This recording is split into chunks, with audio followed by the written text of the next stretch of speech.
Christoph Veres, International Director of the Danube Institute, and it is my distinct honor and pleasure to welcome everyone to the event Powering the Future Nuclear Innovation in Central Europe. President Donald J. Trump, in his executive order about unleashing American energy, wrote, "Energy independence is national security." During the past 4 years, Europe has found out twice the hard way that this is the hard truth. First after the invasion of Ukraine, and now during the war on Iran. Unfortunately, unlike the United States, Europe doesn't have vast oil and natural gas reserves that it could tap into, scale up domestic production to a degree that would solve our dependencies and make us energy independent. However, there is one field where we can help become more independent, and it is nuclear energy. Yet after 2011, the EU turned away from nuclear power for mostly ideological reasons. Recently, though, EU Commission President Ursula von der Leyen said at the opening of a nuclear energy summit near Paris, this was last week, this reduction in the share of nuclear was a choice. I believe that it was a strategic mistake for Europe to turn its back on a reliable, affordable source of low-emission power. Thankfully, Hungary never turned away from nuclear energy, but chose and continues to choose to invest in this reliable source of energy of the future. In the context of the future of nuclear energy, small modular reactors and advanced modular reactors are emerging as some of the most promising innovations in nuclear technology. Hungary is taking on a leading role in Central Europe in exploring how these technologies could strengthen the resilience and sustainability of the energy system. Yet, we wouldn't be standing here today without our friends and allies from the United States of America, a country that has a global leadership role on SMR technologies. Under the leadership of President Trump, in the field of nuclear energy, investment instead of sanctions what we received from America, and that's what we are hoping to base our future on. SMR deployment in the region marks a unique opportunity not just for Hungary, but also for other Central European countries too, where Hungary could take on a leading role, linking the region directly to the other side of the Atlantic, while strengthening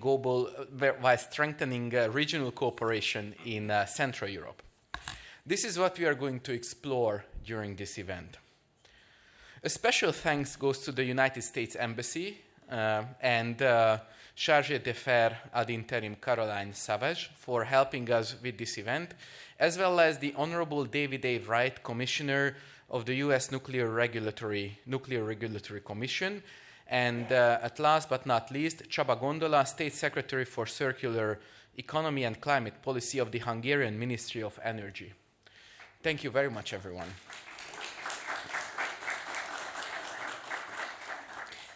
And now I will yield to Caroline Savage to deliver her opening remarks.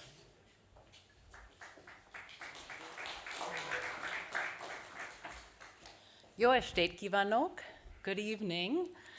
I would like to start by thanking the Danube Institute for hosting tonight's very timely discussion. It is so very timely, given last month's signing of the Intergovernmental Agreement on Civilian Nuclear Energy Cooperation between the United States and Hungary. It's also exceedingly relevant, given Central and Eastern Europe's pivot towards nuclear energy as a safe, abundant, and reliable energy supply.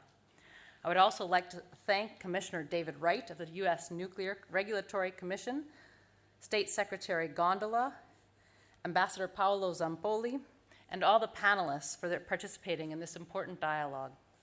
I am proud that the United States is a leader in the field of small modular reactor technology, and we have much to share with governments and regulators as they look to implement this technology. It is clear SMRs are poised to play an important role in many countries, including in Hungary, helping them to achieve their economic and their security goals. SMRs can provide firm baseload electricity to support our growing economies and power the technologies of the future, such as AI, utilization of heat for industrial processes, and well beyond. Speaking of the future, I'm glad that we have many from the academic community, I understand, in the audience tonight. Universities are the engines of future growth, and the students of Central and Eastern Europe will carry forward the rich tradition of ingenuity, including in the field of nuclear technology. We currently stand at a unique historical juncture. For decades, the energy map of this region was defined by legacy infrastructure and external dependencies. Today, the energy map of Central and Eastern Europe is being redrawn, one reactor at a time. We're moving towards a paradigm of energy sovereignty, and SMRs are at the heart of this transition. Every SMR built is a step towards true energy sovereignty, and in the United States, we view SMRs not merely as smaller versions of traditional plants, but as a fundamental shift to how we build and think about power. For Central and Eastern Europe, SMRs solve a threefold challenge. First, they offer grid compatibility. Many regional grids were not built for massive loads of traditional nuclear reactors. SMRs offer a right-sized solution that integrates seamlessly with existing power grids. Second, they enable distributed power generation. Due to their smaller size, SMRs can be dispersed across a country, bringing high-paying jobs and other economic benefits to regions and supporting new industries and facilities where they need it most. Third, they can provide industrial and district heating. Unlike large reactors, SMRs can be sited near industrial and emerging technology clusters to provide dependable load and high-temperature steam for chemical processing or district heating. I want to be clear, this is no longer a theoretical exercise. Tangible progress is happening as we speak across the region in Romania, Slovakia, and Poland, as well as, of course, right here in Hungary. I'll share a couple recent highlights from where I sit. Hungary became a regional partner of the U.S. FIRST program, the Foundational Infrastructure for Responsible Use of Small Modular Reactor Technology, in 2025. Through FIRST, our countries are harnessing the power of industry and innovation to expedite SMR deployment worldwide, consistent with the highest nuclear safety, security, and non-proliferation standards. In addition, the United States and Hungary are teaming with 12 other Eastern European countries to galvanize fleet deployment of U.S. SMR technology across the region through the FIRST program's SMR, Pan-Regional Interest Nuclear Group. We call it the SPRING Initiative. Hungary is also part of FIRST Project Phoenix, which provides SMR feasibility study and related advisory services to countries moving towards a U.S. SMR technology selection. Through the FIRST program, Hungary was selected for a Phase 1 FEED study, which builds on this earlier engagement and bridges our partnership with Hungary to pre-construction activities needed to galvanize U.S. SMR deployment. This is a significant new development. I'm excited that Hungary is playing a leading regional role in SMR deployment, as well as in developing supportive supply chains and a skilled workforce. American cooperation with Hungary in this area is not just about selling technology. It's about shared security architecture. Every SMR built is a commitment to energy sovereignty and to a transparent, rule of law-based energy market. So dialogues like the one this evening are critical in advancing SMR technology in Hungary and the region. While the atomic age of the 20th century was about scale and state power, this modular age of the 21st century is about flexibility, resilience, and partnership. Together, the United States and our allies in Central and Eastern Europe are not just building reactors, we are building a future of energy independence. Thank you. Köszönöm szépen.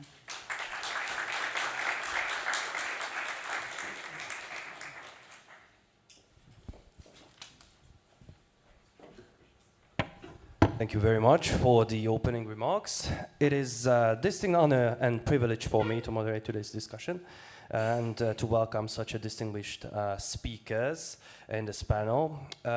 Ladies and gentlemen, distinguished speakers, many speak about an era of a new nuclear renaissance, and yet particularly in Europe, nuclear remains contested. Some countries are moving away from it, others are reconsidering earlier decisions, And even the president of the European Commission, President Ursula von der Leyen, recently claimed a few weeks ago, actually, that facilitating the phase-out of nuclear energy was a strategic mistake. So the debate is clearly evolving again, and what makes this moment truly interesting is that nuclear innovation is no longer only about large-scale projects or even power plants. New technologies are emerging, so SMRs, small modular reactors, and AMRs, the Advanced Modular Reactors, are increasingly seen as one of the most promising concepts shaping the energy landscape of the future. But also, we must remind ourselves that energy is never only about politics, it's never only about engineering or physics. Ultimately, it is about whether power systems can work reliably in our everyday life. So more importantly, how energy transition is executed. Now, before we start the discussion with these distinguished gentlemen here next to me, let me share an interesting question that a colleague of mine recently asked about SMRs, which I think actually grasps the very point of the whole discussion in a simple way, of course. The question was, should we imagine SMRs as something of a size of a refrigerator or a walkie-talkie that we can take with us on a picnic to a park, for example, or like something the size of a football field? Therefore, obviously, we can't bring it with ourselves to a picnic. So, gentlemen, please don't worry. This won't be today's main question, although we might come back to it later. So brace yourselves, please. Therefore, with all this in mind, let me turn to our first topic here. As I have mentioned it before, nuclear energy has returned to the center of global discussion. Commissioner Wright, please, what developments in the global energy landscape have contributed to this renewed focus on nuclear power? So thank you for the question. Well, first off, it kind of as I look at it, we learned a whole lot about the energy, what energy security means, what energy independence means when Russia invaded Ukraine. We learned about who we relied on. Where was the U.S. had given up a whole lot of stuff that we had to now kind of figure out how to get it back again, right? From mining and milling of uranium to other rare earths that are out there.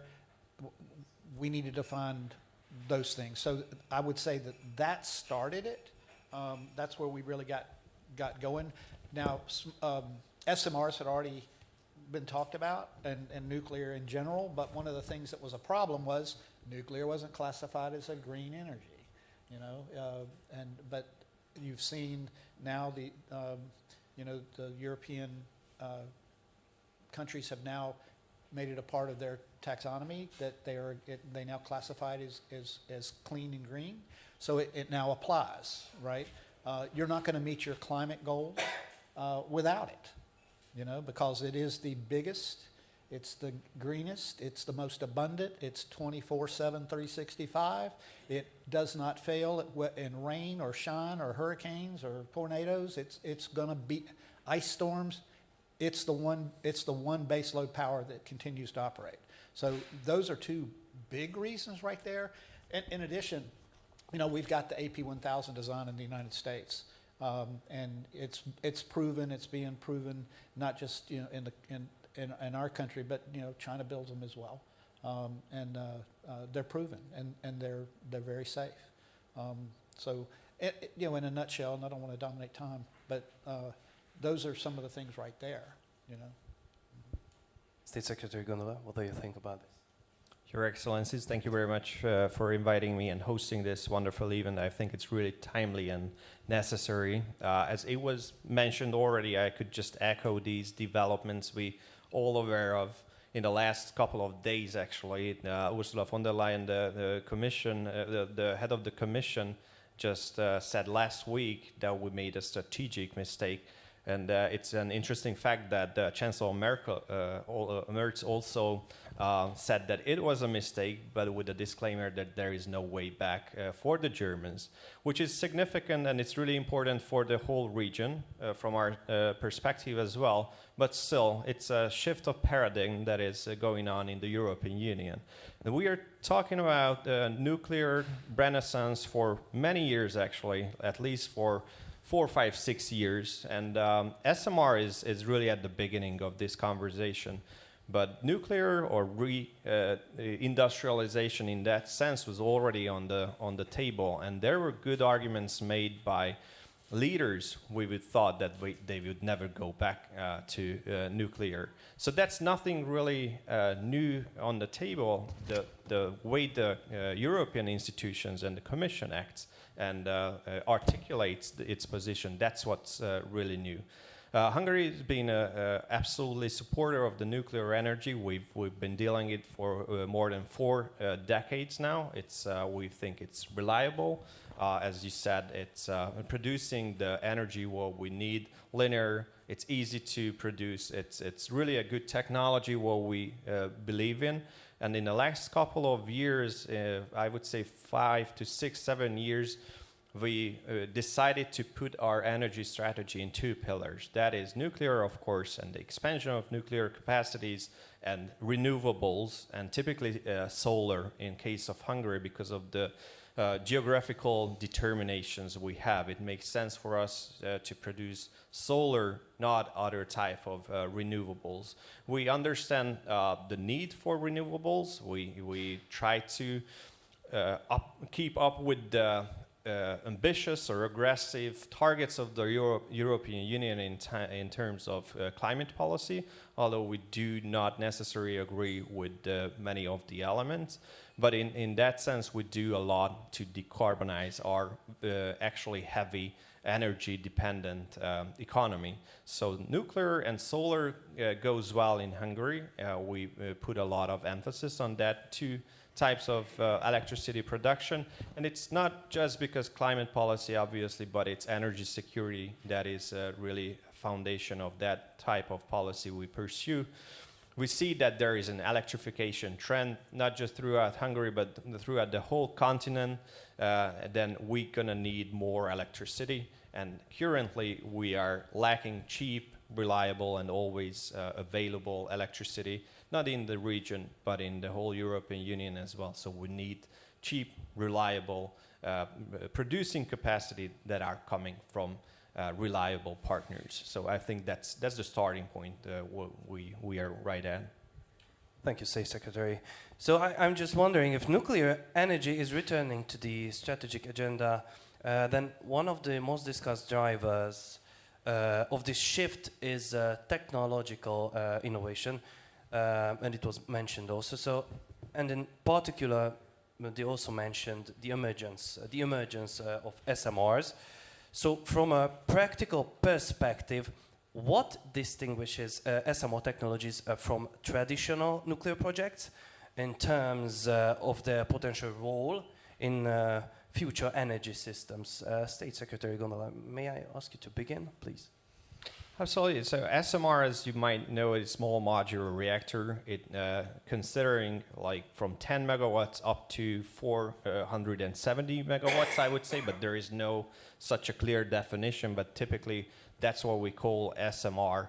There are 80 plus 82 or 83 designs all across the globe currently. 1 or 2 is functioning, so it's really the beginning of this journey, but these technologies are under research and development. There's a lot of money pouring into these technologies, and there are companies that are absolutely pioneers and having such a technology that we can say that we are at the beginning of the journey, but we are willing to take the journey and willing to go with you on this journey because of the potential. So I would predict that until 2030, there will be not too many functioning or operating SMRs available throughout the globe.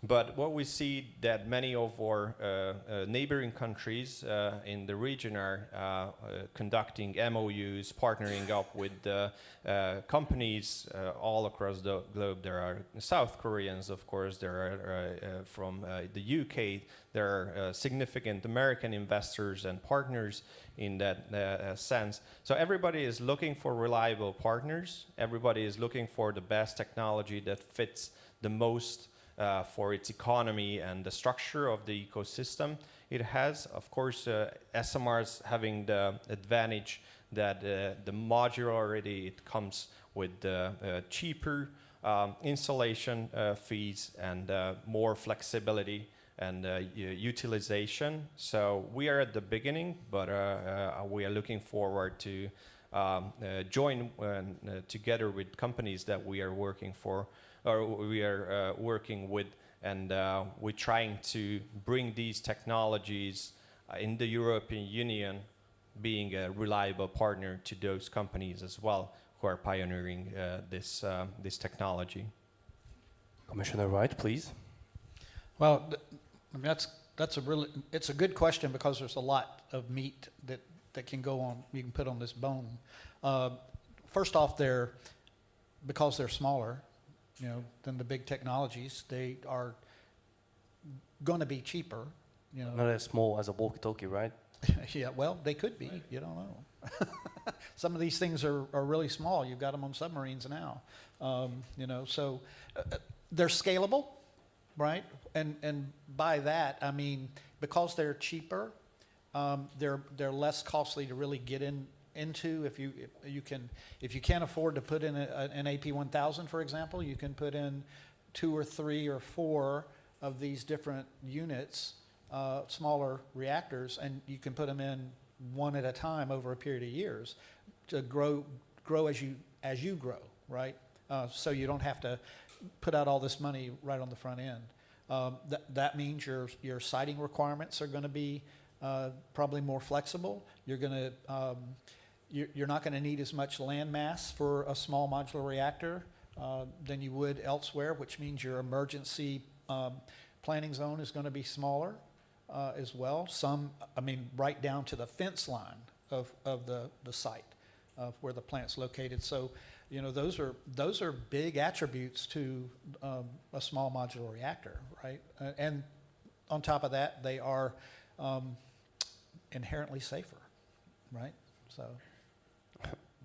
Thank you so much. So we have mentioned many times that SMRs are technologies, but as a technology alone, however, is not sufficient because of the space and because of the credibility of deployment. Also depends heavily on regulatory preparedness and, of course, institutional frameworks.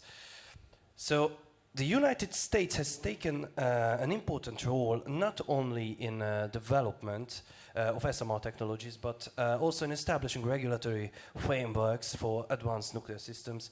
How significant is regulatory readiness in enabling the safe and broader deployment of next-generation nuclear technologies? Mr. Wright, please. Yeah, well, thank you for the question. So first off, the NRC was challenged by the government, by our Congress, initially in 2024, in July of 2024, when they adopted a piece of legislation known as the Advance Act. One of the things we were challenged with as an agency, they challenged us to rewrite our mission statement and then to implement guidance that explained how we were going to implement that.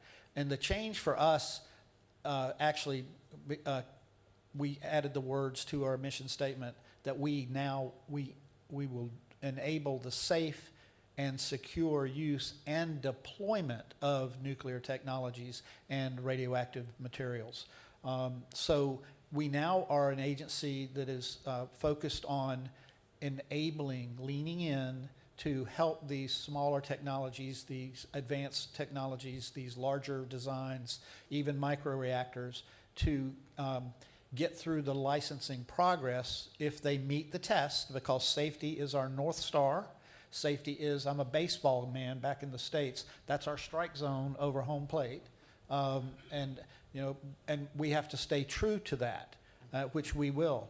To that, and on top of that, with the executive order that President Trump came out with, it's called 14300, it's the executive order number.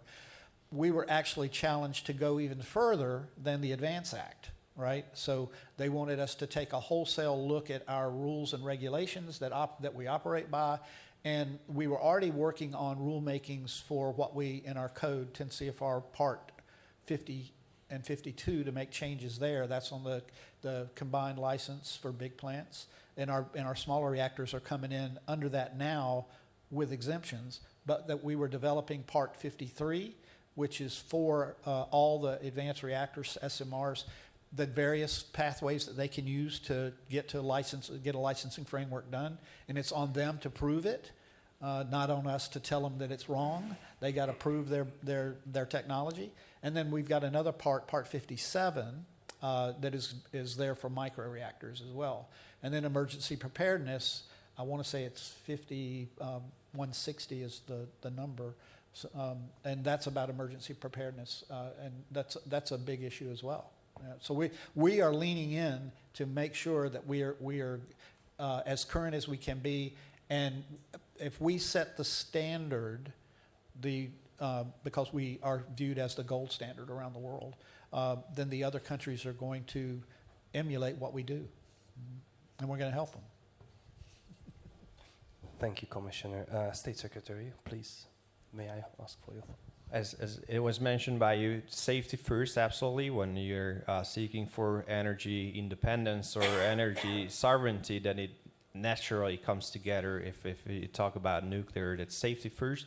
And that's what we see from our regulatory bodies as well, that they are doing an extraordinary job in that sense, and they're providing a high quality service and support for the partners as well. What is really difficult in the European Union, as I mentioned, the whole SMR technology is in the rudimental phase in terms of legislation, that in the European Union there is no clear unified licensing strategy. There is not a lot of regulatory capacity and experience behind it. So that's what another important issue in the European Union, that we need to partner up with these authorities to learn from each other and exchange information and see the good practices that already been granted. Or there was one licensing in the United States, the standard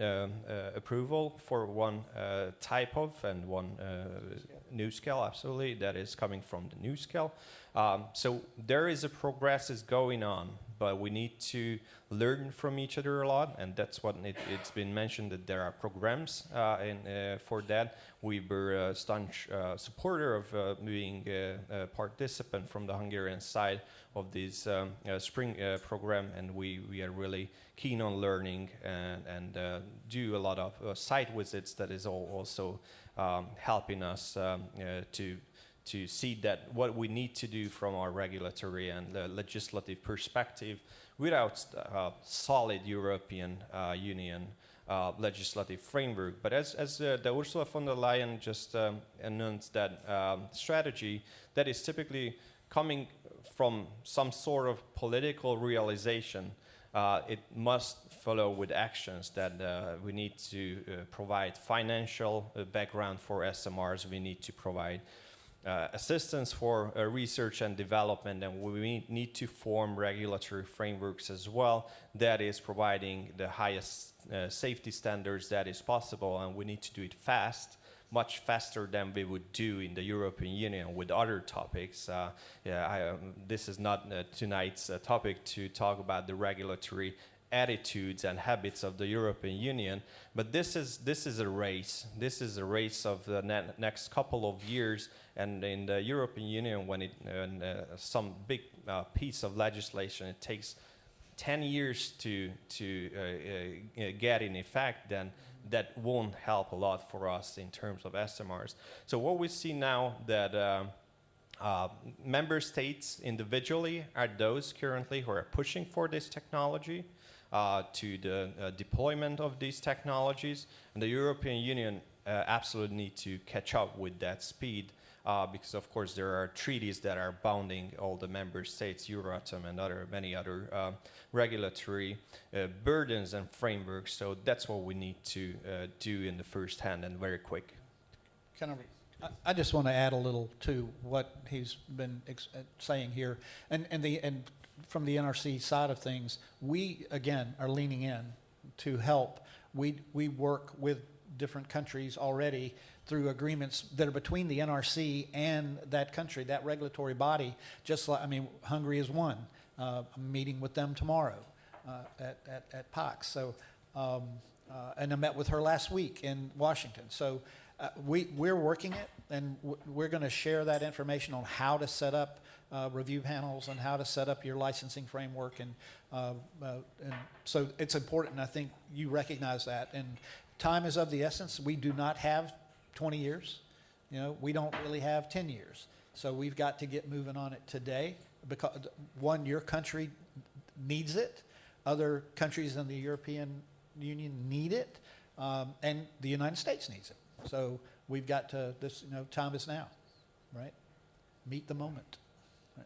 Time is running out. Yeah, and good that you have mentioned cooperation, State Secretary, because excuse me, closely linked to this, I would like to dive into international cooperation, and especially in the transatlantic context. The United States has a significant knowledge and experience in this field, but from the perspective of Central European countries, what you have mentioned, some of the examples, what advantages does cooperation with the states, let's say, offer in the development and potential deployment of advanced nuclear technologies? Commissioner Wright, may I ask you to come in? Well, I mean, this is actually a pretty easy question, really, because it comes down to, and from where I sit as a commissioner at the US NRC, we are viewed as the gold standard safety regulator in the world. And we have a whole of government approach in the United States. So when we go out and we work with Department of Energy, we work with Commerce, we work with your embassies, we work with Department of State to provide assistance that we can, that you need. And since we're the gold standard, if you do business with the United States or with a technology that is certified in the United States from a U.S. company, you don't just get all of government. On top of that, you get us as your assistant to help you in setting up your regulatory scheme and making sure that it is safe, right? Bottom line is, it's got to be safe. The public demands that, and they need it. Thank you. State Secretary Gondola, please. Of course, a part of the technology transfer, there are additional benefits, such as academia. There is, in Hungary, I believe, there is a very knowledgeable group of people who deal with nuclear energy, and not only in Hungary but globally.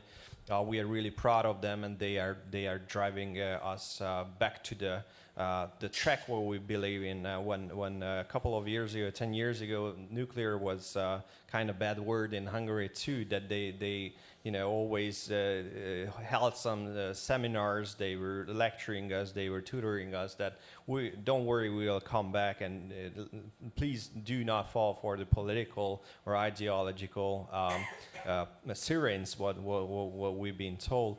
And because of their work, I believe, and of course other European partners, nuclear technology became greener or light greener in the course, which is absolutely just a political signal or political coloring. So I think that is really a important part of the whole partnership, that these people can meet with each other and make better technology and even go further. And of course, research and development comes in the scheme once again. because what you already mentioned, the micro SMRs could actually give us a good leverage. And in remote places where there is no other type of infrastructure, it wouldn't make sense to build anything, the power generating tool, then these micro can also be, of course, it's a little bit even further than 2030 or early 30s, but that can be also something that our academia and professors can work with each other, and the research and development should be advanced. Of course, you already mentioned the regulatory cooperation that I believe that we can give information to each other and knowledge to each other, not just learning from one way, but it's a mutual benefit for all of us. And of course, because of the technological and the energy cooperation, other fields can be in strength as well. It typically comes together with other benefits for both partnering countries that are beyond just deploying some sort of building or technology, but it comes with commerce, it comes with better political relationships, and we are absolutely looking for that, and we are ready for that too. Thank you, State Secretary. Now, let's focus a little bit on Central Europe.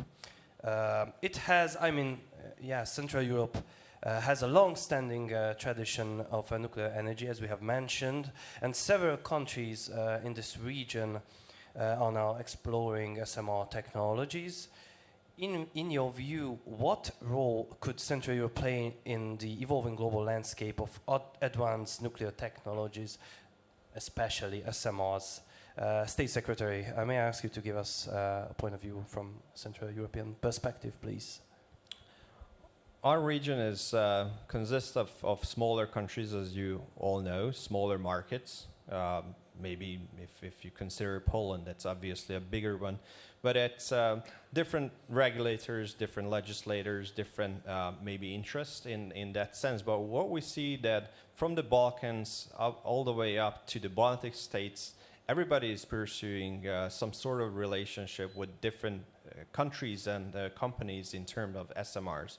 So we could be in this region leaders of that technology. There is GE and NuScale there is Rolls-Royce there's a lot of companies currently present in that region. So it is, I think, a clear signal from these countries that we are willing to go to that path. We believe in the technology, although there are, of course, still many questions to be elaborated and clarified. But we do believe in that technology, even those countries that were totally anti-nuclear in the past, in the near future. We see even Italy, that they totally flipped in a couple of years ago. And there are new programs launched and new strategies launched in that region. So we realized that we do not have oil fields and gas fields that are infinite. We did realize that we do have geopolitical and geographical determinations. We did realize, third, that we need more cheap and reliable electricity. Otherwise, we would not be competitive by member states and as the region and the European Union as a whole. So we did these strategic decisions to make the energy efficiency and make the energy cost better in the near future, and we took the necessary steps. So I do believe that we can be the pioneers as single members of the European Union and as a region as well, especially if there are countries who are taking the same technology, and then we can share costs and share burden and share knowledge as well. Obviously, it doesn't make sense for each individual country of 2 million and 5 million and 10 million to build all the facilities. If we are talking about maybe nuclear waste in the conversation, it doesn't make sense to do that because of the enormous costs and security and cyber and all these dimensions. So we will find a way to work with each other. I do believe there are talks and discussions in that sense between the partnering countries. And I think we are in the good position to take good steps that are ahead of us. Commissioner Wright, how do you see this from a broader international perspective, please? I almost want to get the Charzay up here to talk about this one. So first off, the Central European countries that operate Russian reactors right now, they're very smart. They have tremendous acumen and operation of those fleets, right? Which means they would certainly be able to adapt their licensing abilities and expertise to other technologies, right? You've already seen innovation with the Westinghouse and with Framatome in the fuel, right? Because they've been able to adapt Westinghouse and Framatome fuel for these Russian reactors, and which that is good because that again, it allows you to have that flexibility and the ability to shift if the need arises and when the need arises. Then you heard the Charzay talk a minute ago about the FIRST program. We also have, you mentioned Spring, all right, which is they do a number of different things to strengthen the ability or harmonized fleet deployments and all that kind of stuff, and provide things that you really need that we can help with, and from regulatory and licensing issues to supply chain. We haven't talked much tonight about it, but I can promise you that in the United States and probably through our work with you, licensing is not going to be the issue. The issue is going to be something else. Is it going to be money or finance? Is it going to be workforce? Is it going to be supply chain or the availability of fuel, right? So there's a number of things, and everybody's on it. It's not like nobody didn't see this coming. So everybody is on it, and so from my point of view, this is a global issue, and we need to be partnering with countries of like mind and support each other. We'll remember these sentences when the problem came. So I think this naturally brings us to the question of Hungary's potential role in all this within a regional context. Also, we have mentioned some details, but Hungary, what is sure that Hungary has a long-standing nuclear expertise, a developed energy industry, and a central geographic position in this region. So, what role could Hungary play in supporting regional cooperation around emerging nuclear technologies? State Secretary Gondola, you have something of a home field advantage on this question, so please. Well, first of all, our policy is clear for a long time, at least for 15 years. There was no debate in Hungary whether we continue to pursue our nuclear, civil and nuclear activities, and we do so, and we planning to do so in the future as well. I think that's a pretty big thing, because a lot of countries who are awakening now, they do have a natural disadvantage comparing to those countries who did operate nuclear facilities. Even if we take the Germans, they shut it down several years ago, but they just missed the momentum and missed the opportunity. So they need to recap those. They need to learn a lot once again. They need to hire those people who actually know how to run something like a nuclear facility. We do have a challenge in here in Hungary and in the region too, to educate and make more, make the whole nuclear industry more attractive to people. Because of this European Union policy, we see that decreasing number of the students from the universities that are coming out, nuclear engineers, because they did not see prospect in this field. So that's a challenge for all of us, but I think Hungary is in a better position in that sense too. We actually have 2 small modular reactors just midtown in Budapest. I don't want to give anyone an opportunity to make headlines, but there are 2 small modular reactors functioning in Budapest. Please don't do that. Yes, currently, but those are for the academia. So we do have a living experience for a long time in that sense. As you mentioned, the technology, of course, it depends on whether it's pressurized water or it depends on something else. There are main designs, 4 or 5, what I consider main designs in that sense. Well, we do have a great experience with pressurized, so it can be adopted and can be further elaborated as well. And we do have a lot of cooperations with our neighboring countries from the regulatory body as well. They do an extraordinary job and making sure that in Hungary nuclear is safe, reliable, and always available. They do have a lot of partnerships around, and we are willing to share knowledge in the future as well with partners, and we are willing to acquire more knowledge from others as well. So I do believe that we do have the capacity to be regional leaders in that sense. We do have the willingness to be there, be on board, and we do need reliable energy sources in the future, not just because of climate policy matters or issues, but for energy security and the competitive Hungary and competitive Europe as well.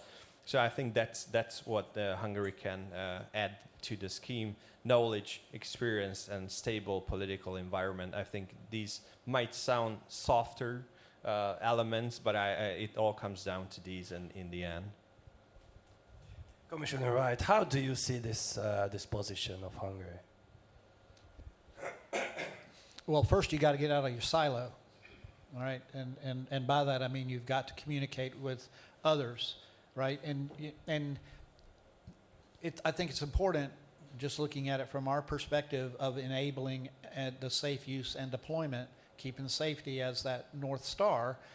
You can do it and talk to people maybe traditionally you haven't talked to, like the utilities, for example. If they're going to be the ones that are going to invest in the technology, then you want to know as much about that technology as you can. And if there are other countries like the U.S., we have memorandums of cooperation. For example, we did one with Canada that involved the UK and Poland as an observer, along with Duke Energy and the Tennessee Valley Authority on the BWRX 300. And the purpose of that MOC was to demonstrate that the United States and Canada primarily could review that technology from soup to nuts, right, and build a package of data that could be used by each country, right, and let their country do the review under their sovereign authority to license that technology. They're already building it at Darlington in Canada right now. They are constructing. We have the application before us now, and we will probably get that through before the end of the year so that we can begin construction in the United States. That is an example of what Hungary can do with countries in the region, possibly, right? And I think that the intergovernmental agreements that are being adopted now and being how are we going to make it work? I think this is a perfect time for you to take a look at that, because one, if you do that right, it's going to gain public trust. It's going to build trust between the different countries, right, that are involved. And these technologies, if the industry does it the way they say they want to, these are going to be standardized designs. They won't all be first of a kind, because that's the most expensive way to do something, is first of a kind. The AP1000, for example, we've done 2 now in the United States. It was 30% cheaper to do the second one over the first one. So that cost curve we saw start to come down. So when you get to the nth of a kind cost, right, if you're building them here, you're gonna learn from what the United States went through, right? And you're gonna get it done cheaper than what happened in the United States, which is really a good thing. So that cooperation and building those those agreements with other countries to help, I think will just benefit you. And we're here to help. Thank you. Thank you for your valuable insights. And to conclude our conversation, let me ask both of you briefly look ahead to the future. What are the key factors that will determine whether SMR technologies transition from promising innovation to broader deployment in the coming decades? Commissioner Wright, may I ask you to begin or to conclude? Well, I mean, I talked about it a little bit earlier. I think it's going to be bigger critical path issues, workforce, right? How are you going to pay for it? Do you have the supply chain, right? Because if you're building SMRs, you're not going to build just one. The goal is going to build multiples, and so you want to have the licensing framework in place to do that, and you're going to need the supply chain, which includes fuel, to get them running, because you can have the best design in the world, but if you don't have something to run it with, you got a problem. So the fuel is important, right? And I think that, to me, those are the bigger issues. The licensing framework, we know that. We know how to do that. You're going to know how to do that and make the changes. I think Hungary's already doing some of that through their legislation now. You're just waiting for it to, I think y'all are out. Right? Parliament's out right now. But so it's going to get in the register or whatever, get published, and then you'll be on your way. And your regulator is very good. She's very smart. That team is very smart. So I have every confidence. And we're here to help. Thank you, Commissioner. State Secretary Gondola, please. Oh, we do have a lot to do. I think there is something like 75 or 78% in the Hungarian population supporting nuclear technology. I think it's really important. It's really high, and I think once the European way of thinking is shifting towards nuclear, then it can go even higher. So I think people will recognize that that's the future. That's our future of producing electricity and energy, or even thermal and all kinds of utilization is possible. So I think there is not really a problem in there. I think we are in a good progress in legislation. We are in a good progress with negotiating with European partners that what we need to do together, because there is not single solution for Hungary. There is, because of our membership in the European Union, we need to take care of the conformness of the European legislation as well, and we can make a change, and we can make the European way of thinking in that sense too. So that's a lot of job ahead of us. That's political, that's technological as well. That's diplomatic job, so we need to conduct all of these. And parallelly to that, we need to learn from each other. We need to adopt the regulatory bodies. We need to listen to each other.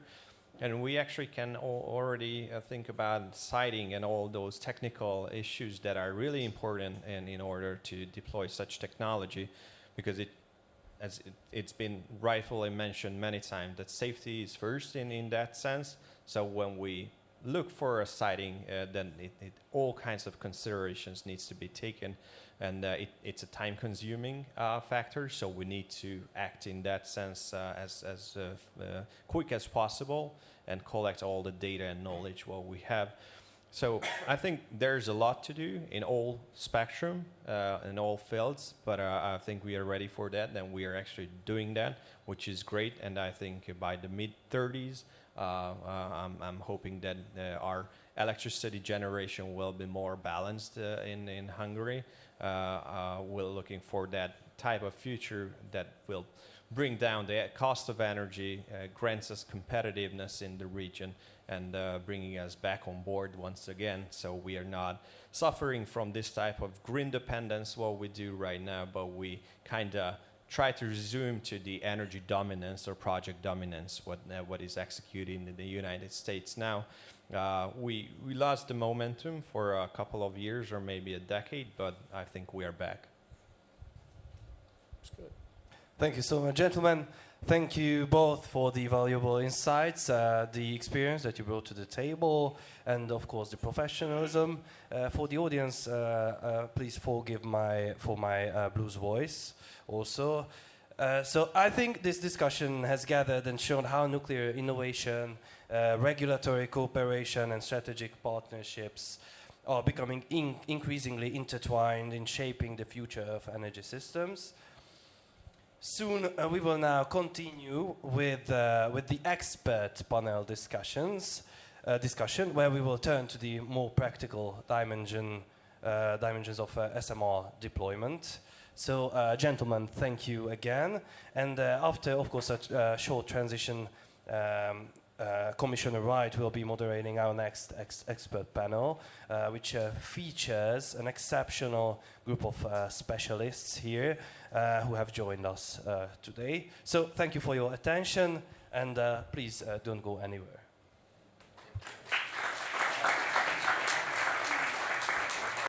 So I don't want to rob the show from Commissioner Wright, but I would like to introduce our panelists. First, we have Jack Spencer, Senior Research Fellow for Energy and Environmental Policy, the Heritage Foundation. Daniel Chiewski, Energy Analyst, Poland by Nature Foundation, right? This is the, yeah, thank you so much. Wojciech Dabrowski, President of the Board, SET Foundation. And also we have Zombor Berezvai, Associate Professor, Corvinus University of Budapest. And of course, we have Commissioner Wright. Thank you so much and enjoy yourself. Thank you. And again, good evening. And thank you for being here tonight. So this panel, and I'm going to apologize in advance to 3 of the 4 of you. I am not going to call you by name, because I will butcher it. And so please accept my apologies for not calling you out by name. But I can get Jack. I can do that.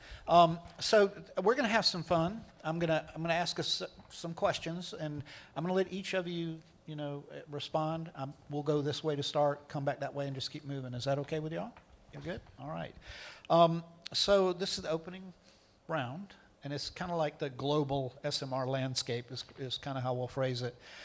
So around the world, we have dozens of SMR concepts, and they're currently under development, right? And several demonstration projects are already underway. So what explains the growing international interest in SMR technologies, and what role could they realistically play in the future global energy system? You want to start? Oh, hi. Thank you for having me. Thank you, Daniel Institute, for inviting me. Thank you, Commissioner, for leading this panel. Well, much been said already in the first panel about why SMR seems attractive technology in today's environment. But of course, we have different turmoils in the world. The free flow, undisrupted flow of goods, of trade in the world, of commodities, is not is something of the past. We already talked about war in Ukraine, about COVID crisis, about Middle Eastern conflict, and energy just should be as close to home as possible, as sourced as close and as safe as possible in a region, in a given country. So that's one thing. We have, of course, in the last 2 decades at least, the exponential growth of renewable energy sources, but as we know, they are not stable. They doesn't generate baseload energy, so we need baseload to properly function, to develop economically.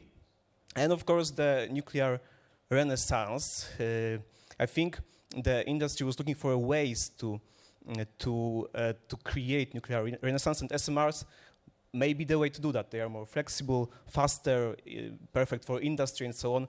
It's all been said here, so that's for me the three reasons why the world is interested in SMRs right now. My new LinkedIn contact number. Yeah. And my name might be a bit easier than the name of my Polish colleagues.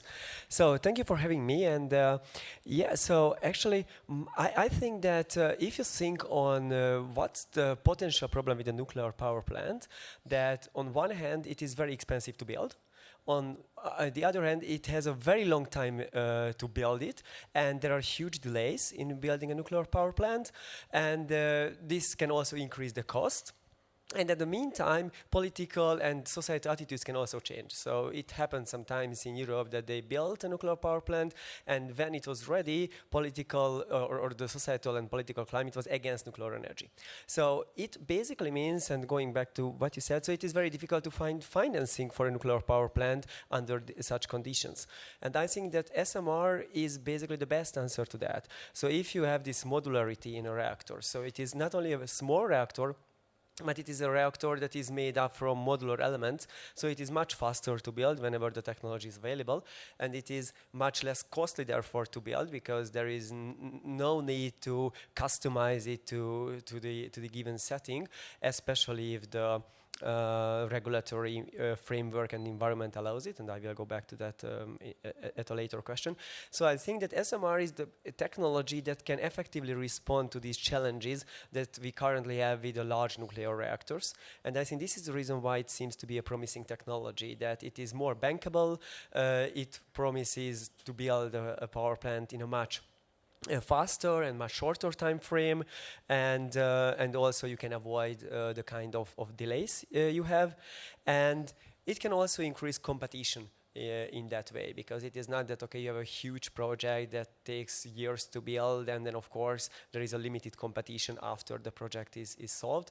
So it is not only that financing or the bankability of these projects are easier, but also at later stage when it is functioning, you can generate more competition, and of course it can play out well for consumers that there are basically multiple potential sites that can compete. So I think that these are basically the reasons. Of course, it is, I think, currently still a question how much an SMR can live up to this promise. So there are some mini nuclear power plants. There are some, also in the UK, they are building currently an SMR with the Rolls-Royce technology. But it would be really great to see whether this modularity and all these things can really effectively play out. But if they can play out, then I think it really has a good promise to be successful. Right. Mr. Browski. Okay, thank you for the invitation. I'm from Poland. That for us is an important situation, because for decades we, with the Polish economy, has been heavily reliant on coal. That today we use about 40% generated energy from renewables, but the modernization of Poland's energy system will not succeed without the nuclear energy. That we are building large scale with Westinghouse and Bechtel near the Baltic Sea, but what we are thinking about SMR, we have to build about 25 SMR in Poland. We have fourth main decision from ministers, but the problems for us that's the same, like said my colleagues, that we don't know about prices, energy prices, and we don't know about technologies. Yeah, that in my opinion, that is a good way for Poland's market. Is very good idea, because we have the biggest heating system in Europe that is very interesting for us, the SMR technology for heating systems we will see what will happen in Ontario, because GE is building the first SMRs in the world. Yeah, that we will see what will happen. That GE is our partners in energy in different fields. That the most important prices, energy prices, is more important for us, and we have to see the first SMR in the world. I want to see the first ones too. All right. If we have time, I would like at some point to come back maybe and ask you about the regional cooperation issue or potential. Jack. First, I want to thank the Danube Institute for inviting me here today. It's an honor to be on such a panel, especially with the folks that are here. The hard part of this is I got to answer the same question after these guys did it, after the whole other panel did it. I know. So what am I going to say? They already said everything, but I was sitting here, I thought of two things that why SMRs are interest is building. The first, I agree with everything they said. We have the emergence of a new type of energy user in the United States and around the world right now that hasn't been there before. These tech guys, the tech guys, and big industry power users anyway, but it's these tech guys, and they bring two things to the table that are different. One, they need a lot of power right now, and the current system of providing power isn't going to work for them. Because of, by the way, one of the first things we heard, the failure of green policies. People talk about the grid's old and all that. I would argue it's the failure of the green policies. So they need power right now. And they have a different risk profile. I'm not talking about nuclear safety risk. I'm talking financial risk. These guys are innovators. All of these big companies have spent big and failed because they know that's the path to success. I think these are the exact type of people we need to bring this new technology to bear. Governments can say all they want. And I'm not throwing shade at anyone like the kids like to say. No government. I'm not saying anything bad about them. But governments don't build reactors. At least in the United States, government don't build reactors. Companies build reactors, and these are the guys who can drive it forward. Thing number two.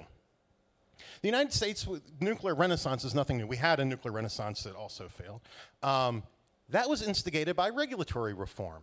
There was a general acknowledgement in the late 80s, early 90s, that it just costs too much to build nuclear power plants. It took too long. We had a couple of examples, Shoreham being a big one, where you built a reactor and it never operated. And that created a huge problem. So in 1992 Energy Policy Act, they created what was called the Combined Operation License process and the early site permit process, certified design process. This was all to get at that two-part Part 50 process that we were talking about earlier. And that then led, a few years later, to the nuclear renaissance. That never became. We have a similar thing now. We heard about the Advanced Act, but before that you had NEMA, which was the Nuclear Energy Innovation something or other, and that gave rise to the Part 53 process that we talked about earlier that was geared specifically for moving the obsolete... I'll have plenty of bad things to say about our regulatory approach later, so I'll save that for now. A system that was built for large light water reactors, and I'm going to do it respectfully, by the way, sir, I'll guarantee you that, for new technology. So that's two more I'll add that led us to SMRs. Right, and just so you know, last year I kind of led that charge to make that change, to turn the ship, you know. But yeah, I got a thick skin, okay. Well, thank you for that and for your answers. So this time we're going to go in reverse order. You get to go first, and that means I don't have as much time to think about it. So it's going to be the next question I'm going to ask is going to be more about deployment challenges that are out there. You know, while interest in SMRs is clearly growing, moving from technological development to the actual deployment of these things, and it still, as you were referring to, remains a very complex process, right? Which we're trying to simplify. Here's the question: What do you see as the main practical challenges European countries face when considering the introduction of SMR technologies, whether it be regulatory, financial, industrial, or societal? All right. I'm going to give a little bit of a cop-out answer first. And that answer is that the United States hasn't figured out how to do it yet. If the United States would have figured out how to build SMRs affordably, all that stuff, it would be way easier for Europe to do it. But now we're in a situation where I think it's a huge opportunity for whomever has the foresight to approach commercial nuclear energy in a new and different way will be the ones who drive the future of nuclear energy. I want that to be the United States. It could be Hungary. It could be whomever. Because what my view is, we have a 70-year history of safe operations of commercial nuclear energy in the United States in similar time frames with other countries. Yet we rely on the same basic tenets of regulation that we did when the Atomic Energy Act was originally created. There have been efforts to fix it, make that system work better, but it's a still underlying system. And that system has created a product that is too expensive. In addition to that, and I think this, look, Central European countries have different risk profiles, use that term twice now, than the United States. We're lucky we have abundant energy resources. And we also don't live in a neighborhood where you all live. So I understand the justification for more state support of nuclear energy, and that there are energy security calculations that lead to more state support. But it would still be easier if the US did it. And so let me say one more critique of the US approach, which is we are relying too heavily on a system that rejects what has yielded affordable products in the past, which is the free market. We all want SMRs to be successful, and one of the ways we are expressing that desire is throwing a bunch of public money at it. We keep hearing there's 80, 90, all these SMR companies. If they're not subject to the marketplace, if they're all getting a sprinkle of public money, you're not going to have the market pushing away the most successful ones. And that's what we need to happen. We need the most successful ones to come forward with the most affordable product, and that is how I think that is a big challenge that bleeds into a challenge for Europe. Getting affordability. We need to have a different approach that puts a premium on affordability without sacrificing safety. I'm not suggesting that, but I think that we need to do things differently, and I hope someone takes the lead on that, whether it's Europe or us. Yeah, that is a problem for us in Europe in license, and because that is. It's important for us that is one documents when for example when we are built a SMR in Poland, that's the same documents we can use in different countries. That because that's the process will be faster than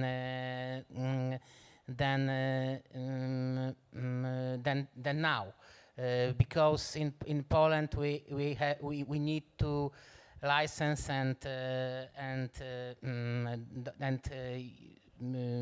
make documents for one of the investment that we have to use.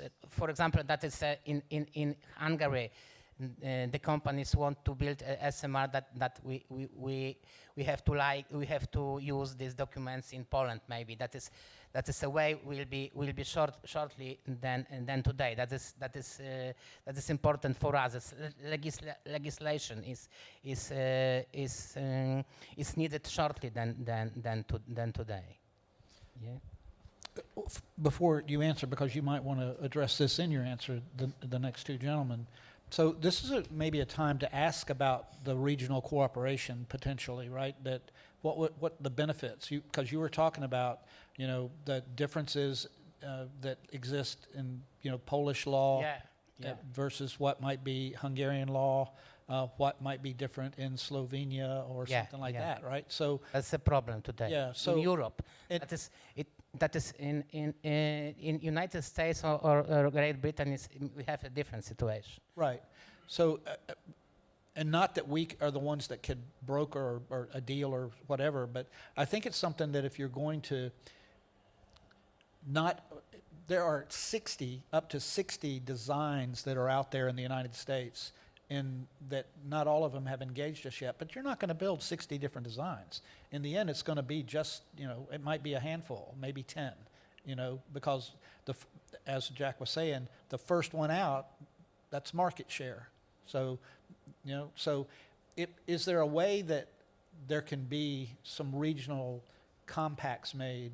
And I'd like to, and do you see value in that? Yeah. Especially if Hungary's building the same design you are, right? Because when these built, as I mentioned earlier, they're not just going to build one, right? It's going to be dozens or hundreds, right? So, you want to? Yeah, so I think going back to what you have said and what you have discussed, so I think this is very important to have a kind of proactive regulatory approach, so that here the whole idea behind an SMR is that you have once this modularity, and then you can scale it up. And as you mentioned, basically you can build very identical reactors multiple times, most likely in multiple countries. So it is actually very important to know the regulations in advance. So, for example, if you want to produce a food product, then you know the regulation. You know how this food product should have been produced in order to be accepted. So it's not like, okay, you produce something, you go to the local authority and say that, okay, this is the food I want to produce, so please check whether it is okay or not. And I think especially because of the fact that in European countries, and especially in Central European smaller countries, we have different regulations. So it is very important to know in advance that, okay, what will be the regulation in Poland, in Hungary, in the Czech Republic, in Slovakia, because even if it might be slightly different, if you know it in advance, you can design a technology that can fulfill all these criteria, and that can be therefore deployed in all the countries. But if you deploy something in a country, then you submit it to the regulator says that, okay, you must have changed this and that, and then it will be okay in Hungary, and then you make it ready, and then you go to the Slovak authority, and they said that, oh no, it is not 100% okay, let's change this and that. Then the whole modularity approach will be broken, and it will increase the costs, because then you have to completely redesign, and you don't have the benefit of having one design that can be applied in multiple locations, especially in different countries. So I think this proactive regulatory approach is very important, and this is currently a challenge I think we have. Plus, of course, as you mentioned that, I think it is very important to see how this technology is actually working. So this modularity and all these things can really function in reality. So there is good promise that engineers and the technology can make it happen. But still, I think it would be great to see it scaling up. And finally, my third point is that I think it is very important to take the societal aspect into consideration. So, of course, at the time being, generally in Europe, the pro-nuclear attitudes are having the majority. But even it can happen that, okay, people might support nuclear energy, but they don't want to have a nuclear power plant, even a small nuclear power plant in the neighborhood. So it is great that, okay, we have the nuclear power plant in Hungary, but it is good that it is far away from me. And maybe I don't want to eat next to me. And the whole idea of this SMR is that, okay, you can have multiple power plants closer to the location where the energy will be actually used. So if it turns out that people generally support nuclear energy, but they don't want to have the nuclear power plant close to them, even if it is a small plant. Still, it is not as small as a walkie-talkie, so it will be something visible to you that there is a nuclear power plant next to you. So I think it is important to understand how people think about that. So is it rather like a garbage incinerator, that everyone is producing garbage, but no one wants to have a garbage incinerator next to him? Or is it something that people can accept, that, yeah, I mean, it is safe, people believe that it is safe, so they are not so much afraid of that. And I think there is more research and more understanding needed on that, because it is critical on the implementation. Thank you. I thought that we all agree with each other and this would be painfully boring, but I have to disagree with Jack on a couple of things. Now, the nuclear industry, for example, in France, was initiated and built by the state. In other countries as well, I don't know exactly how it was in the US, but the state have a very important role in initiating and developing nuclear energy. I'm, of course, 100% free market guy, but not free market absolutist, and I think the states should play a role. If you look at the financial statements of, I think, the only the SMR company on the market, NuScale, it's operating at a loss in every quarter, and it's still afloat. Of course, you can say that you have tech companies that operate years on a loss, fueled by the Wall Street money that are keeping them afloat. But I think the pure free market won't hold up the nuclear industry, nuclear renaissance or SMR. Now, as for challenges, let me just disagree with myself. The costs are the big challenge, the great challenge, and or two reasons, two factors which are connected: costs and competition from other technologies, most importantly gas from the United States, because it's much cheaper. The capital expenditures on gas are, in the Polish realities, $1.5 million per megawatt hour, or hour of megawatt installed capacity, and the SMRs are ranging from GE Hitachi of $5 million, I believe, to 20 with NuScale. So, in free market, the SMRs are dead. Can I respond to that, please? Yeah, because I was going to too. Okay. Amazon, one of the biggest companies in the world, if you look in, all the news articles today are about how how big and rich they are. Look back at the news articles about 15 years ago. They were all, Amazon's operating another year at a loss. They're never going to survive, this, that, and the other. But they became what they are. That's the case with all new companies. I shouldn't say it's the case all. That's often the case with new companies offering new products, and that's why the market's so important. The market will tell you whether or not those investments are worthwhile to carry you forward, or if you go, or if you just need to close up shop, which is what happened with a lot of, Chewy.com and Dogs.com or whatever all those .com retailers were that failed because government didn't intervene. Government didn't say, Jeff Bezos, you're the man, we're going to put public support because we need to get oatmeal to your house during COVID. That's not what happened. The market told us that. The same will be true with nuclear energy. And I will take it a step further. If nuclear energy can't, for the United States, I recognize that Central and Eastern Europe have different, I acknowledge that, different risk calculations because your neighborhood.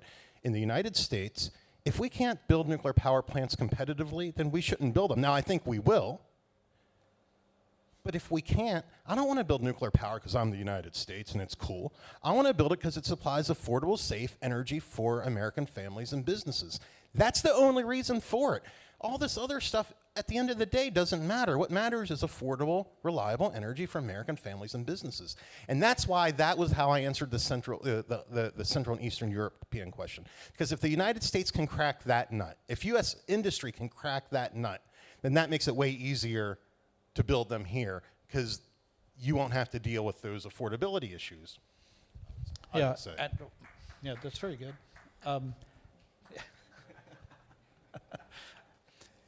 One thing that I've noticed in my travels in Europe and up and down the region from the coast all the way up, energy independence and energy security are critical. Sovereignty. They're critical. And as much as gas is cheap, I get it. Where you're getting it from right now, they could turn the spigot off, right? And you could have a problem. So one way to get to energy independence and energy security is through the building of SMRs and other nuclear technologies. That's just, to me, an obvious thing, right? I do agree that to your point earlier, it's got to be affordable to do it. And if you're not a standardized design, then everything becomes a first of a kind. And that's the most expensive way to build anything, right? You were going to respond to something. Can I add one thing? Yeah, because just one mention. Of course, we need the reliable and low carbon energy. We have a climate issue after all, but the United States are doubling its LNG export capacity in a decade. It's not that we want more gas. We just the United States will export more gas because that's what they're planning. What we are planning. Okay. In Poland, in my perspective, we need to diversify to energy sources. That SMR it isn't that, in my opinion. That is one of the way to transition, but now we have a we haven't easy situation because we have a war in Iran. That Poland imported from Persian Gulf gas from Qatar, LNG, but not only from Qatar, but because we have a lot imported from the United States. That we have to use coal, we have to renewable, we have to SMR, maybe. I would like to, but the most important is prices. It's a normal, but that we have a problem with climate policy. Yeah? That because that we have a ETS system that. Today, a lot of politics in Poland said about this. That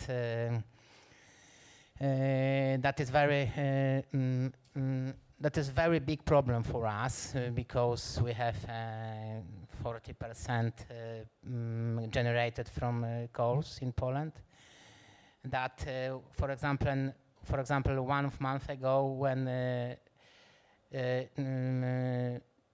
we haven't wind and we haven't isn't sun shining. We have a problem in renewable because renewables didn't generate energy. That the SMR is one of the way to transition to modernization our system. That we hope in the future that it will be success. But the prices, this is most important for that's all. Reid, yes, sir. Yeah, just so it was this debate whether it is bankable or financeable from public money or there is just I mean from private money or there is anyway some government support needed. And so when I was talking, for example, about investment bankers about SMRs, they actually said that SMR is a single potential that has the bankability. So an investment bank is having several targets. So simply not only the fact that there are several risks involved in a normal nuclear power plant, but simply the investment is so huge that it is not something they can finance because it makes too risky for them to take so much money on one single project.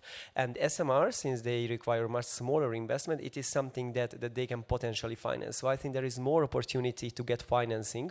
And I think additionally what was also mentioned that all startups, including Uber, Amazon, everything started as a loss-making company until you have the technology. And here it is really the promise that you have the technology and then it is scalable. Plus I think the third thing which is very important, and it was I think partially mentioned by you, that the tech companies actually need a lot of energy. So Google, Microsoft, they made the promise that they will become net zero at some point in time in 2030 or 2050. And after 2 years, they consume more energy because of generative AI and these technologies.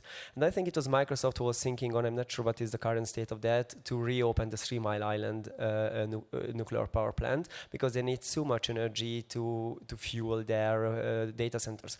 So it can also be a potential cooperation that these big tech companies who anyway have a lot of money, they might be able to step in and finance these SMR technologies until they will be scalable. So actually this initial investment phase might be able to get some financing either from investment banks or from these big tech companies who really need this energy. And maybe it is a good promise for them to have this SMRs, and they can build an SMR next to a data center so that the energy of a data center will be managed from a zero carbon source, so that they can live up to their promise that they will become net zero at one point in time. Yep. Thank you. So we're going to talk a little bit about regulatory frameworks here. I mean, you've heard regulatory readiness, we've heard that tonight already in the earlier discussion as well. And it's going to be key to the safe, deployment of these technologies. Specifically, what elements of a regulatory framework are most important for enabling innovation while maintaining the highest safety standards? You want to start? I would answer that shortly. General standardization of EU law. As someone here said, we have 27 countries, 27 regulatory frameworks. The goal is to, when NRC approves some project, it's not re-litigated from scratch in Poland, in Sweden, in Italy, Bulgaria, and so on. We need European level, EU level standardization for SMRs, and that's the general direction that I would see to fasten deployment of SMRs in Europe, because of course it's shorter technically to in terms of investment to deploy this infrastructure, but if we have different law on SMRs, it will be twice as longer to deploy it. Yeah.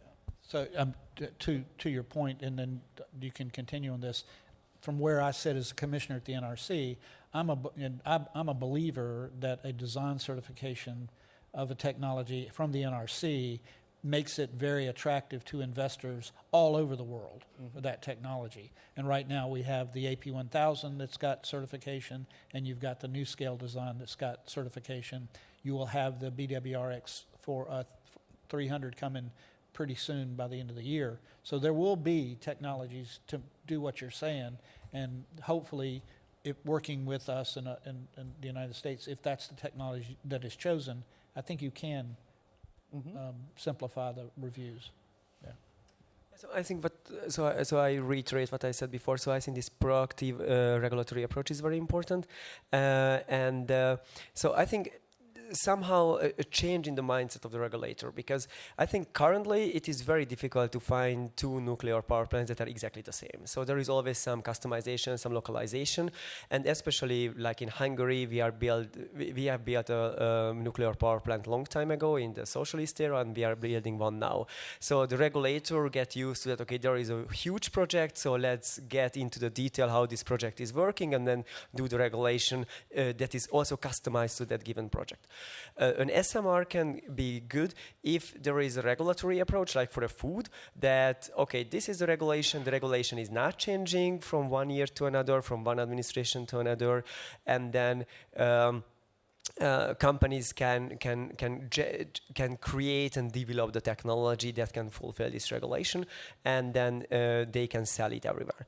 Of course, it would be very great if some European level regulation would be there, so that you can innovate a technology or develop a technology, and then you can freely sell it in 27 or 28 EU member states. But even if it is not possible, it is great to know in advance what kind of regulations you have to fulfill, because it can make the development phase but a bit more costly, but still you can be count on having sales or being able to sell it in multiple countries.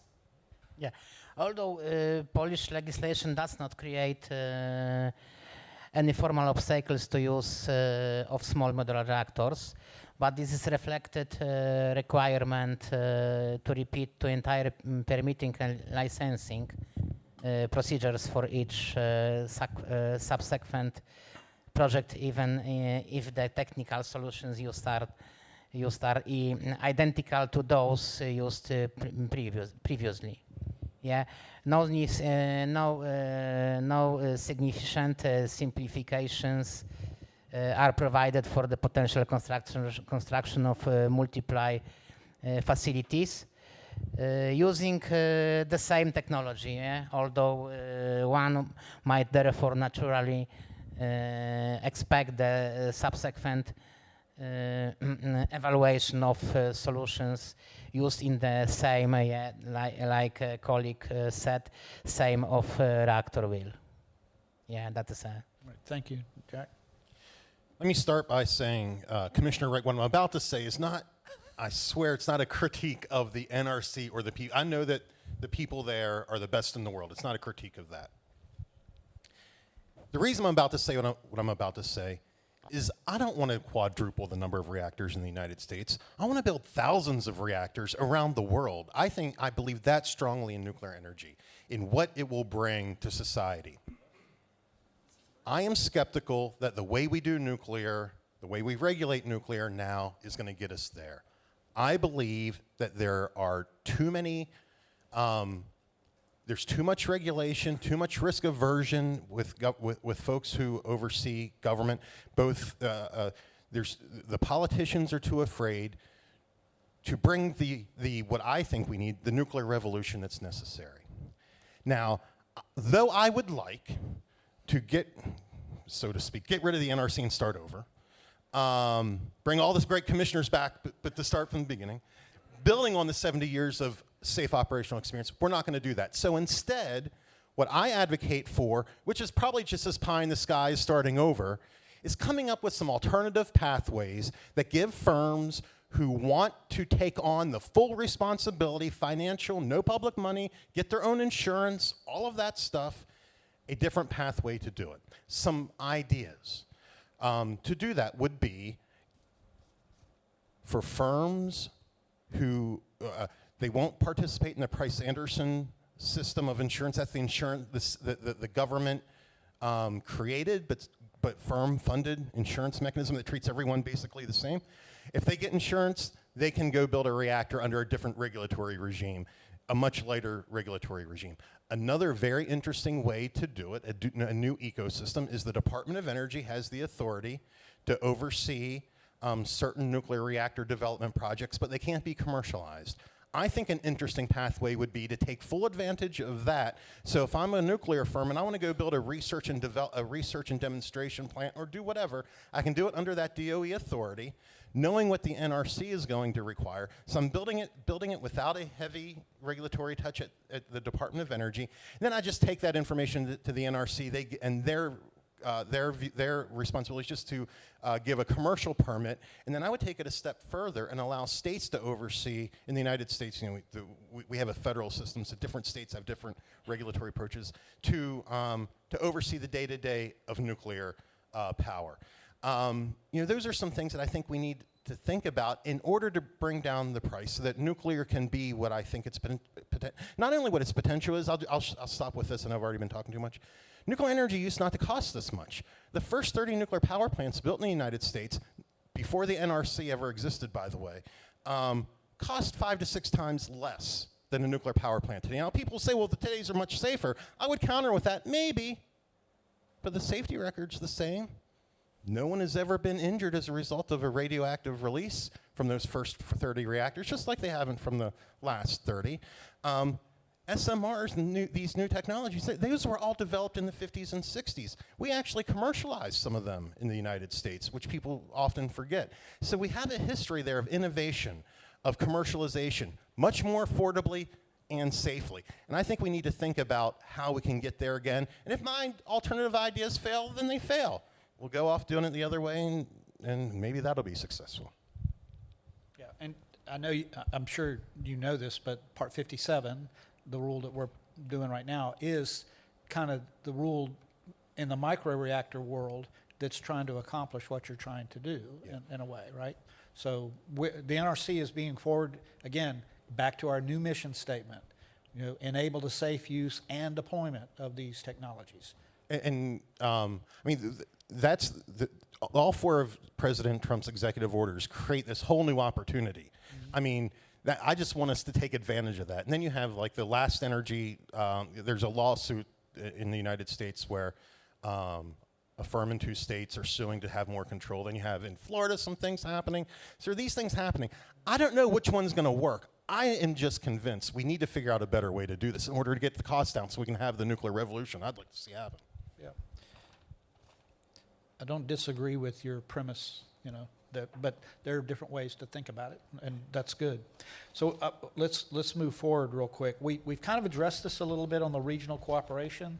I'm going to ask the question maybe a hair differently than what was provided to you, but it's going to be pretty much the same.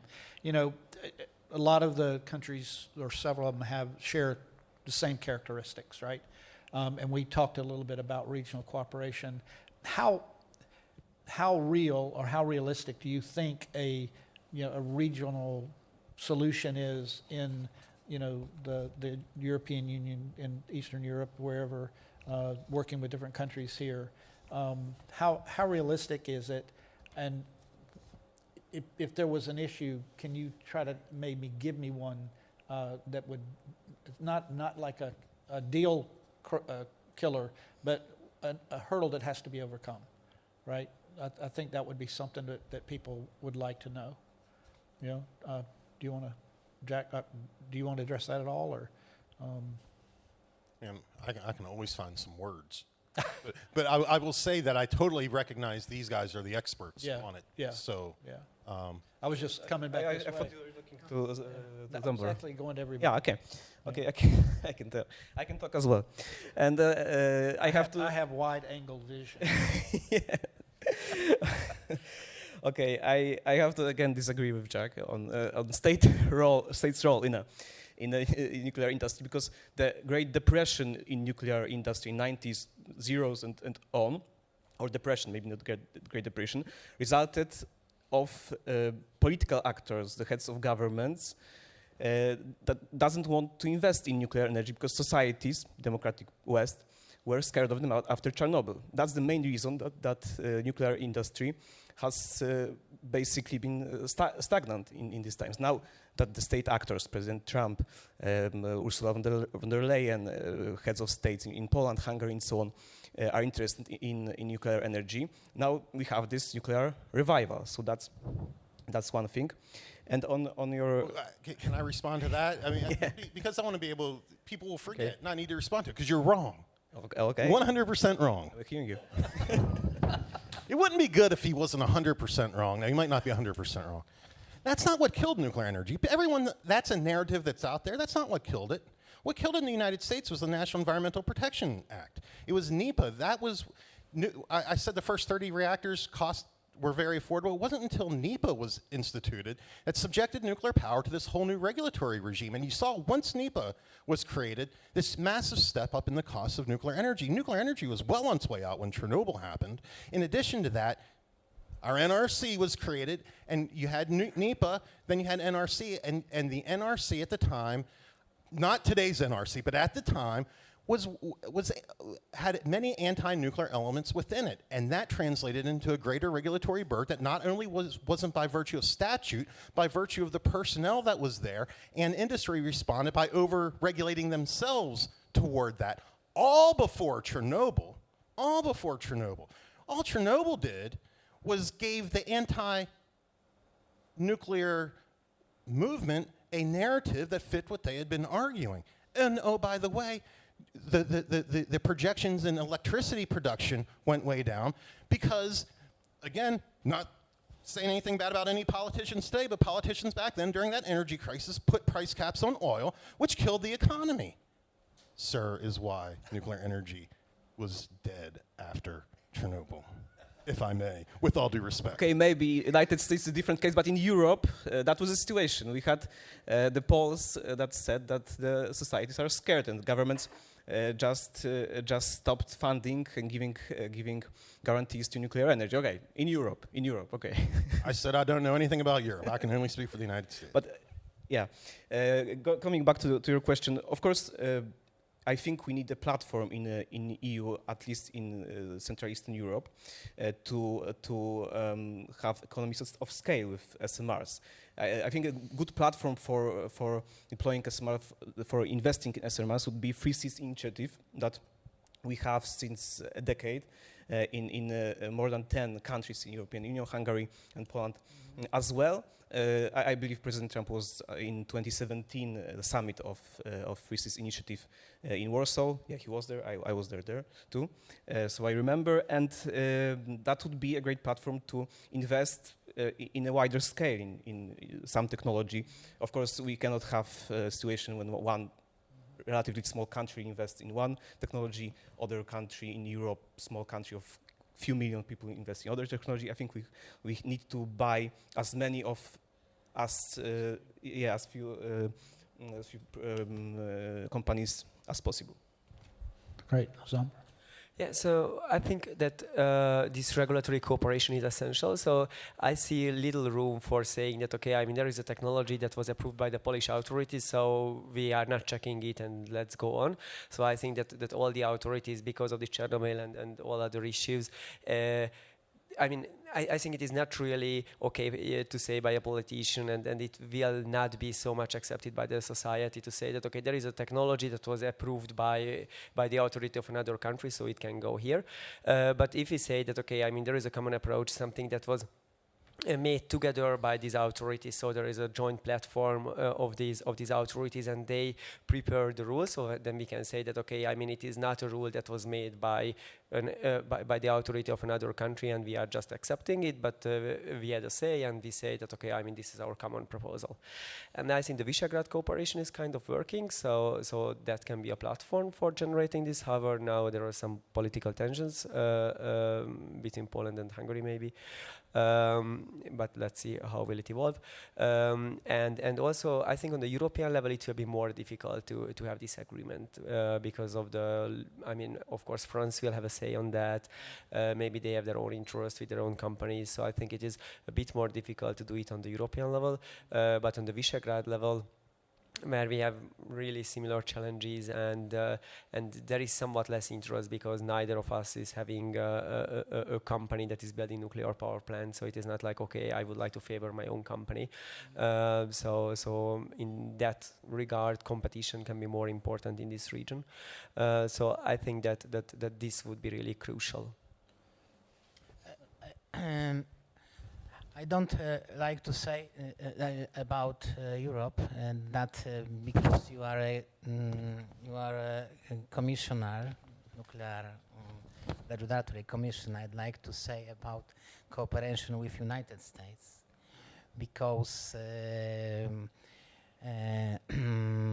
Poland we have a strategic alliance with United States, but if you want to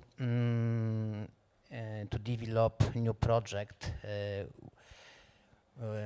we want to cooperate deeply with United States. Maybe that the companies from United States will be shareholders ours. Right. Maybe that the first is very important condition to cooperate, but that we think that because we have a strategic alliance in military cooperation, yeah, as you know, that you would like to cooperation by in partnership rules, yeah. Right. That is very important for us, but in Poland we want to cooperate with United States. Well, you set me up good, because I was going to come back and say that I think the regulatory partnerships are critical, right? And the NRC definitely plays a role. The U.S. government as a whole of government plays a role, and I think it's important for us to, supported by these technologies of, that we have in the United States that are certified by the NRC, I think are, attractive to investors as well. So I'm a believer in the partnerships. I believe it can happen. Now, there's some things that within y'all's governments that have to be kind of figured out, but again, where there's a will, it can happen. So I'm excited about it for you. So we're going to move on real quickly. Each of these gentlemen come from a they have an expertise, a certain maybe part of an industry or a trade group or that they work with. So they have, specific knowledge of things that others don't. And so I wanted to ask each of you a question, right, in that vein. And Jack, I'm going to start with you if that's okay. Sure.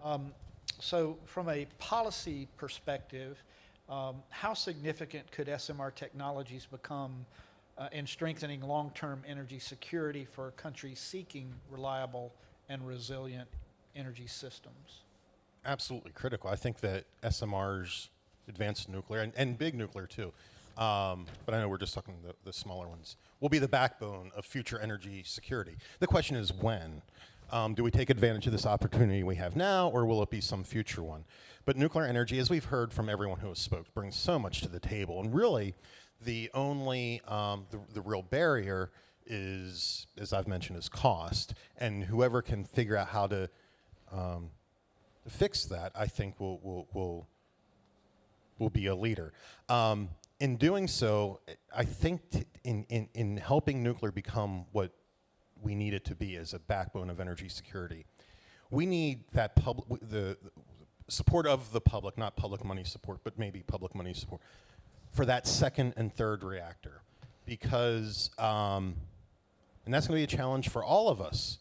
We haven't mentioned Rickover yet. Rickover, the admiral who really was the grandfather of American nuclear energy, he had a saying that we need to, I think, always remember, which is, in any discussion about SMRs, which is, this is from the 1950s, that small reactors they're smaller, cheaper, simpler, or no, paper reactors are smaller, cheaper, simpler, they on paper. And as soon as you start to build them, they get more complex, bigger, and more expensive.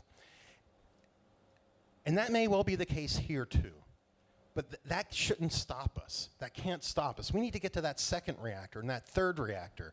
That's when I think we really start to get the benefit of these new nuclear technologies. Now, I think we need some reforms to get there, but we're all going to face those challenges, and we need to resist this temptation that just because that first reactor doesn't go exactly like we thought, to pull the rug out from under this momentum, because we have a generational opportunity here. Because of President Trump in the United States, that I think will bleed out, will have broader influence, because of those executive orders combined with these tech guys who are flush with cash and they need power. We need to take advantage of that. Thank you. Daniel, coming to you, okay? How is the role of nuclear energy, and particularly SMRs, currently perceived in EU energy policy debates? Well, it's getting better and better. We had recently nuclear energy injected into Net Zero Industry Act as a strategic energy source. You probably talked about it as well, but I have to emphasize one thing, that European Commission is terrible in communication, because every article that I saw in last week about that was that 200 million euro will be invested in nuclear technology, in SMRs, and as you all know, it's not very much. It can't cover anything. But the EU funding for nuclear, potential funding for nuclear, is much bigger. I have a whole table here. Euratom research, 1.4 billion euros. Innovation fund, 40 plus billion euros. Invest EU, where SMR are specifically guaranteed funds, 26.2 billion euros. STEEP platform, 1.5 billion euros. Modernization fund, 20.7 billion euros. European Investment Bank financing, up to 75 billion euros for energy transition. But nuclear is of course among the technologies that are perceived as green as well. Of course, we had sort of the battle in EU. There was pro-nuclear coalition with France, Poland, Sweden, Finland, and our region, Hungary as well. We had anti-nuclear coalition, sort of Axis states, Germany, Austria, Switzerland, and Italy. but with Italy and Switzerland, it's changing in last months. So it's the more and more countries in Europe are perceiving nuclear energy as the backbone of energy transition. We experience, or not in Poland, but in Spain experienced the blackout in last year, and it was primarily caused by renewable energies that are dominant there. The frequency changed rapidly, and for a couple of hours, millions of Spanish people didn't have electricity. So the climate for nuclear energy is getting better, but definitely European institutions should communicate that much better. Thank you. 200 million is not a lot, is it? No. Okay. Mr. Dvorosky, you're next. So what conditions would be necessary to make SMR projects economically viable from an industry investment perspective? That we have to take investors, we have to take financing, and we have to, I don't repeat it, but that I told about prices. That is the most important. That at the moment in Poland we have a very important time for the SMR, because currently a program dedicated to SMR development known as the SMR roadmap for Poland is undergoing extensive consultation in Poland now. It says that is a good time for SMR. We are open for investors. Yeah, we need to money. We need to money. That. Well, I was there yesterday. Maybe American companies want to invest in Poland, Yeah. in SMR. We are open. It's very obvious you are. Okay. All right, Zomber, I'm coming to you now, okay? From Hungary's perspective, what concrete priorities should be addressed in the coming years to enable the country to play a stronger coordinating role in the future deployment of next-generation nuclear technologies in Central Europe? Yeah, so I think that, of course, I mean, Hungary is a small country, so I think it is not realistic to say that we have an own company and we will build our very own SMR that we will be later on deploy to other countries. Therefore, I think it is crucial to make good cooperations with the US or maybe with another European country, but preferably taking into consideration the current development with the US and with the US companies like Westinghouse or something.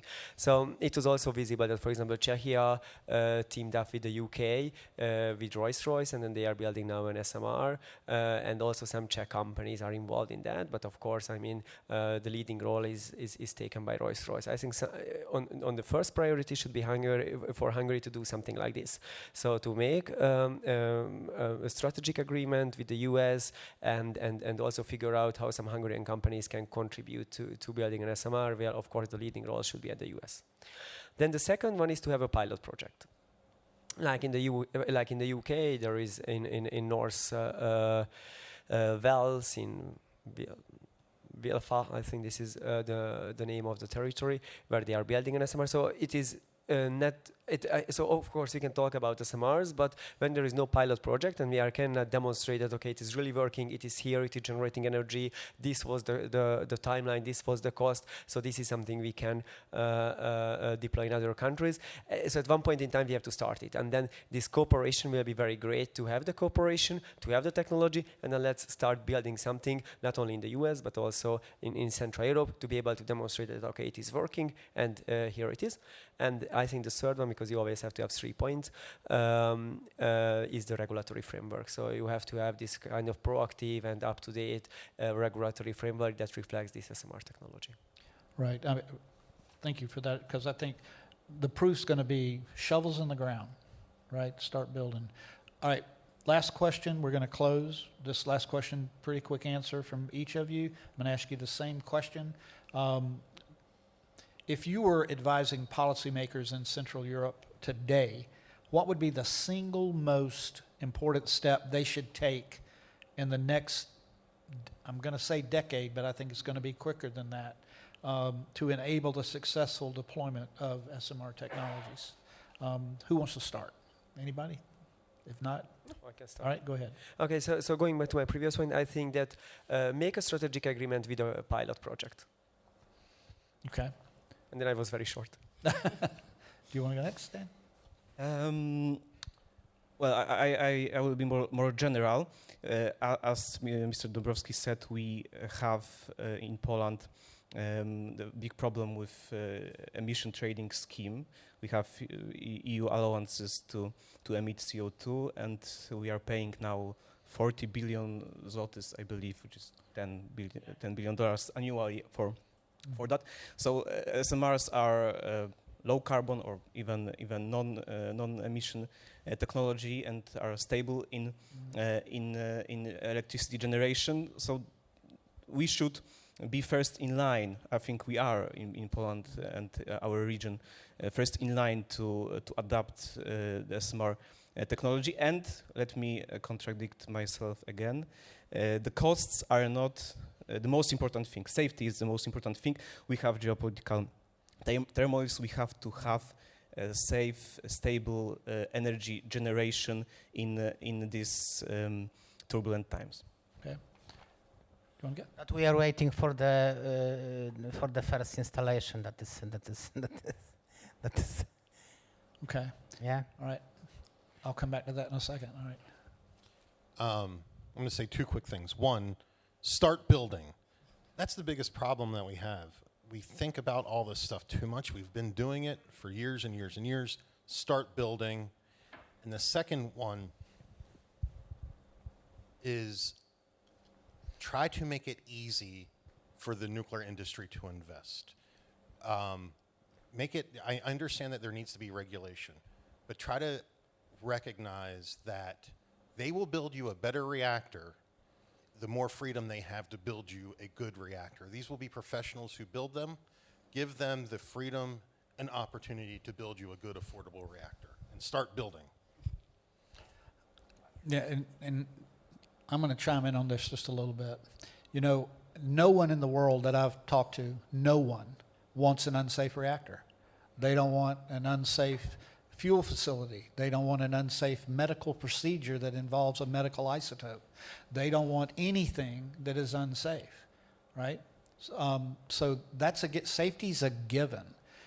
One of the things that we're really working on in the United States, especially in the last year or so, has been to get away from things that are of very low safety significance. Don't get wrapped around the axle if it's not safety significant.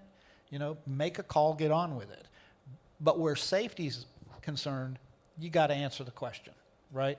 You got to get that there. That public deserves that. You deserve it. As a regulator, your country deserves it. So to me, that's the thing. Find a way to become more efficient. And it gets to Jack's point, right? And get to a point where you can start to build. And the United States, the NRC, we're part of that team that is available to help if it's a United States technology that's certified by us, and you decide to build it. You know, we're going to be there right by you. We'll come alongside of you, okay, and help. To your point, okay. So thank each of you for your participation today, and if you don't mind, could we give them a round of applause?